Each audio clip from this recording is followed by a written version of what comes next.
Before we move on to our next lesson, let's take a look one more time at those formulas. If you remember from last class, we talked about that formula where we could estimate the temperature outside by the number of chirps of crickets per minute. So let's do a couple of those. On the left here I have the formula, and it says that you take n, which is the number of chirps per minute, divide by 4, and then add 37, will give you your degrees Fahrenheit. In my first problem, I have 120 chirps per minute.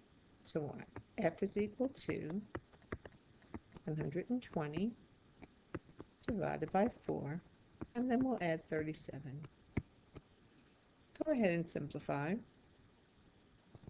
and we'll get 30 plus 37, which equals 67 degrees Fahrenheit. One more of the same formula.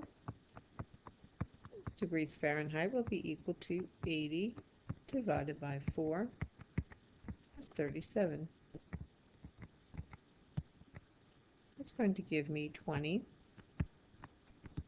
plus 37 is equal to 57 degrees Fahrenheit. We also talked about the distance formula. Distance equals rate times time. Well, in this first problem, I have the distance. I have the time, but not the rate. In order to find the rate, we'll divide both sides by 3. And we'll see that we get a rate of 60 miles per hour.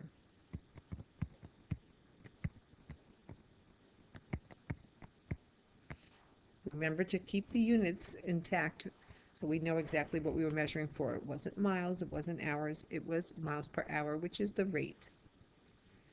A perimeter problem. Perimeter of a square is 4 times each side. The sides are equal. So if I know that perimeter is 48 inches squared,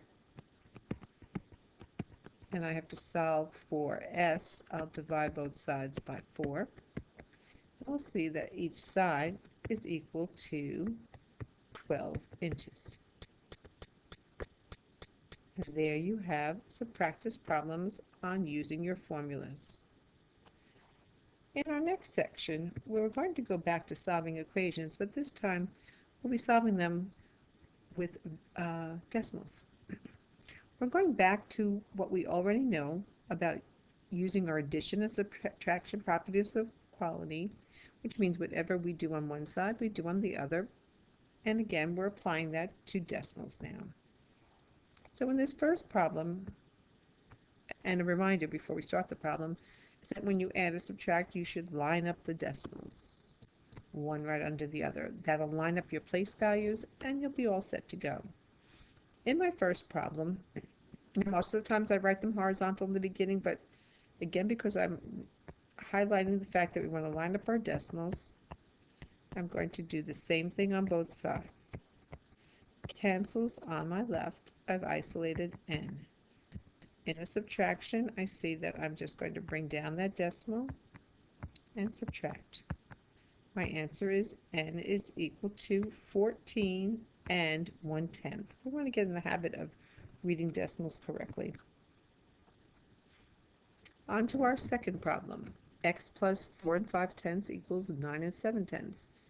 I see addition, so I'll inverse and subtract.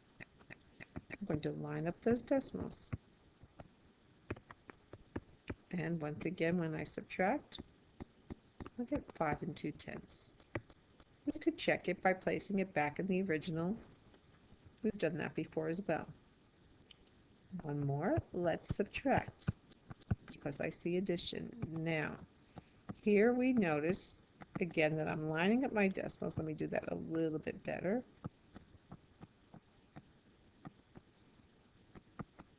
And I'm subtracting. When I subtract, remember the rule is to add the opposite.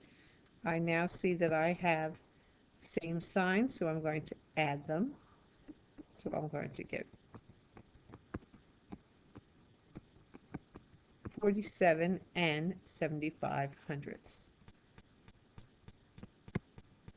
In this particular problem, I had to watch my decimals and my signs as well, because we can deal with both positive and negative numbers when we're dealing with real numbers.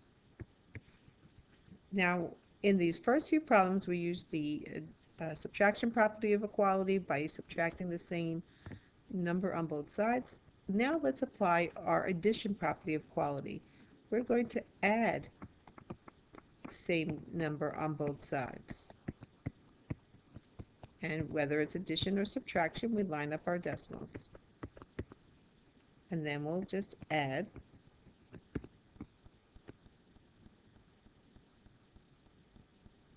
And there's my solution. One more. Let's take this and we'll add 21 3/10 to both sides. But again, take notice to your signs. I did cancel and isolate my variable on the left, but now I see unlike signs. And I see the greater absolute value is the negative, so I'm going to get